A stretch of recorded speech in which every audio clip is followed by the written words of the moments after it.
నమస్తే, welcome to Leo. మనతో ఉన్నారు పొలిటికల్ అనలిస్ట్ శ్రీలీల గారు. నమస్తే అండి. నమస్తే అండి. ప్రధానమంత్రి మోడీ గారు అటు చంద్రబాబు నాయుడు గారిని కలవడం, అదేవిధంగా చూసుకుంటే పవన్ కళ్యాణ్ గారి నివాసానికి వెళ్ళడం, ఇవి మనం చూసాం, మనం చర్చించుకున్నాం. ఏంటి తెలంగాణ రాజకీయాలు ఏమైనా సరే మార్పులు చేర్పులు కాబోతున్నాయా, మళ్ళీ కూటమి ఆంధ్ర కూటమి తెలంగాణ కూడా ఏర్పడబోతుందా అని చెప్పేసి ఒక చర్చ జరిగింది. అయితే నిన్న అమిత్ షా గారితో మళ్ళీ చంద్రబాబు నాయుడు గారు 45 నిమిషాల సేపు భేటీ కావడం, బయటకు వచ్చినప్పుడు ప్రెస్ వాళ్ళు అడిగితే ఇది రాజకీయ పరమైన చర్చలు కాదు అని చెప్పి వెళ్ళిపోవడం. ఎప్పుడు కూడా చంద్రబాబు నాయుడు గారు అలా చెప్పరు. అంటే ఖచ్చితంగా ఆంధ్రప్రదేశ్ లో ఏదైనా సరే పూర్తిగా పురుగులు వేరేసే పరిస్థితిలో ఉన్నారా, ఖచ్చితంగా దాని గురించి అమిత్ షా గారితో మాట్లాడారా, కంప్లీట్ గా అన్ని కేస్ ఫైల్స్ అన్ని కూడా అమిత్ షా గారి ముందు పెట్టారా అని చెప్పి కొంత చర్చ అయితే నడుస్తుంది. ఏం జరిగింది మొత్తానికి?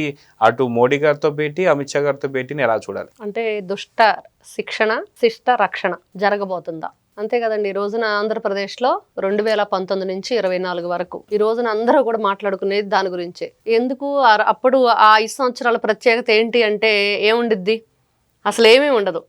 రాష్ట్రానికి ప్రత్యేక హోదా లేదు, ప్రత్యేకంగా మనం రాజధానిని ఏర్పరచుకుంది లేదు, ఎక్కడ మరి దానికి సంబంధించిన ఇండస్ట్రీలు కానివ్వండి, కంపెనీలు కానివ్వండి, ఉద్యోగాలు కానివ్వండి, ఏదీ లేదు. మరి కానీ 2019 నుంచి 24 మధ్య దాని గురించి ఎందుకు మాట్లాడుకోవాలి అంటే అన్ని ఘోరాలు, నేరాలు, వాళ్ళు చేసిన అరాచకాలు అన్నీ ఇన్ని కాదు.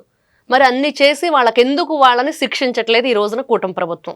ఇదే చర్చ. ప్రతి ఒక్కరూ ఎందుకు ఈ రోజున ఈ జగన్మోహన్ రెడ్డి ప్రజలు అసంతృప్తితో ఉన్నారు అని పదే పదే అంటున్నాడంటే, ఇదిగో మేము దర్జాగా కాలర్ ఎగరేసుకొని నడి రోడ్లు తిరగటానికి ఏమాత్రం వెనకాడట్లేదు. ఏ మాట అయితే ఆ మాట మాట్లాడేస్తున్నాం, బూతులు తిడుతున్నాం.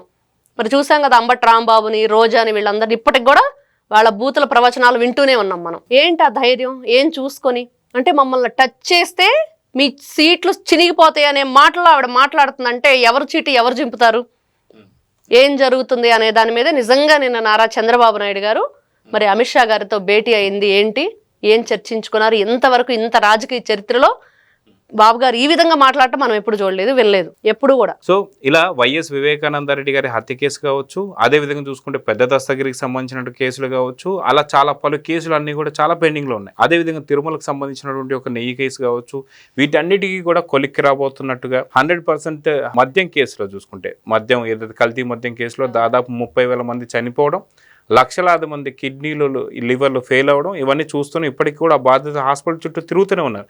సో వీళ్ళందరికీ కూడా ఒక న్యాయం జరగబోతుందని చెప్పి ఖచ్చితంగా ఏదైతే మనం చూసుకుంటే అటు ఈడీ ఎన్ఫోర్స్మెంట్ డైరెక్టరేట్ కూడా ఖచ్చితంగా దీంట్లో ఎంట్రీ అవుతున్నట్టు, మొత్తం పూర్తి ఆస్తులు కూడా జప్తు చేసి వాళ్ళకి న్యాయం జరగబోతుంది అన్నట్టు కొన్ని చర్చలు అయితే నడుస్తున్నాయి.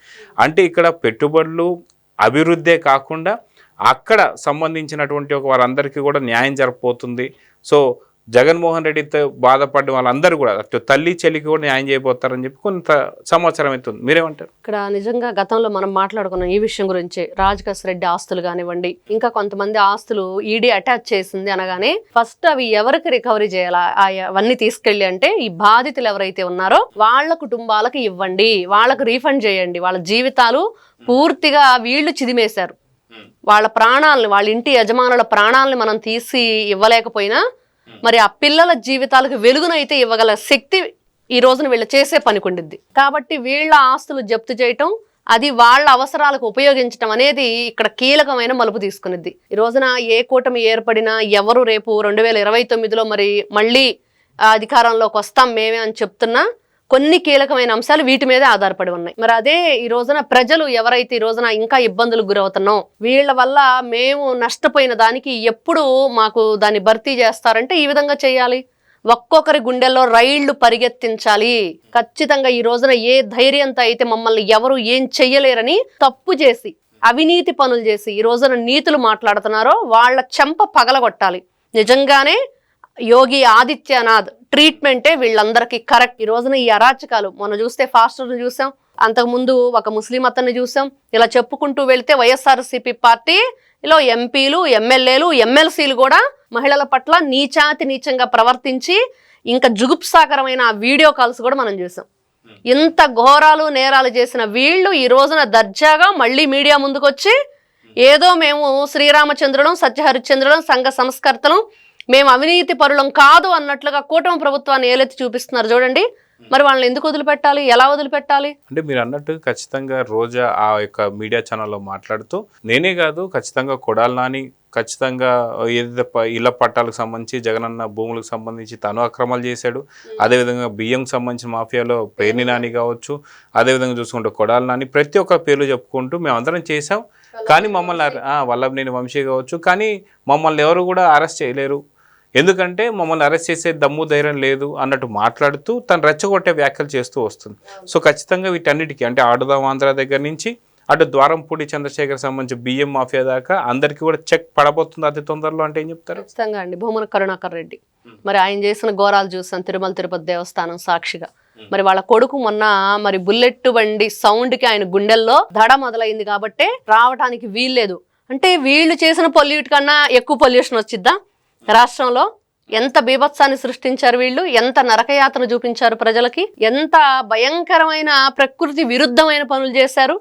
మరి దానికంటే మరి ఇంకా ఎక్కువ పొల్యూషన్ ఏముండి చెప్పండి? ఇంకా ఏదో జరిగిపోతుంది, ఉద్యోగాలు వస్తే మా మాట వినరు, మేము ఇచ్చే గంజాయి తీసుకోరు, డబ్బులకు ఆశపడరు, యువత ఖచ్చితంగా ఉద్యోగం చేసుకుంటూ హ్యాపీగా ఏసీ రూముల్లో బ్రతుకుతారు. కూటమి ప్రభుత్వం ఇప్పుడు అదే చేస్తుంది. నారా చంద్రబాబు నాయుడు గారు, లోకేష్ గారు ప్లాను మరి పిల్లల్ని మంచి భవిష్యత్తు ఇవ్వాలి, యువతకి భరోసా ఇవ్వాలనే దిశగా నడుస్తుంది. కాబట్టి అవి చేయనీయకుండా చేయాలి. మరి జగనన్నకి జై కొట్టాలంటే మరి గంజాయి బ్యాచ్ని తయారు చేసుకోవాలంటే ఇండస్ట్రీలు రాకూడదు. మరి ఇట్లాంటి వాటికి చెక్ పెట్టాలంటే, రోజా నోరు మూయించాలంటే మరి ఖచ్చితంగా యోగి ఆదిత్యనాథ్ ట్రీట్మెంట్ మొదలు పెట్టాల్సిందే ఆంధ్రప్రదేశ్లో. సో చూద్దామండి, ఖచ్చితంగా అటు ప్రధానమంత్రి మోడీ గారితో భేటీ కావచ్చు, చంద్రబాబు నాయుడు గారు, పవన్ కళ్యాణ్ గారు, తర్వాత వెంటనే అటు అమిత్ షా గారితో భేటీ మాత్రం ఖచ్చితంగా మీరు అన్నట్టుగా దుష్టుల్ని వేరేస్తానికే ఈ యొక్క ఆపరేషన్ రెడ్ బుక్ స్టార్ట్ అయిందంటే అవుననే సమాధానం వినిపిస్తుంది. సో చూద్దాం జరగబోతుందో. నమస్తే అండి. నమస్తే. Please subscribe to Leo News for more videos.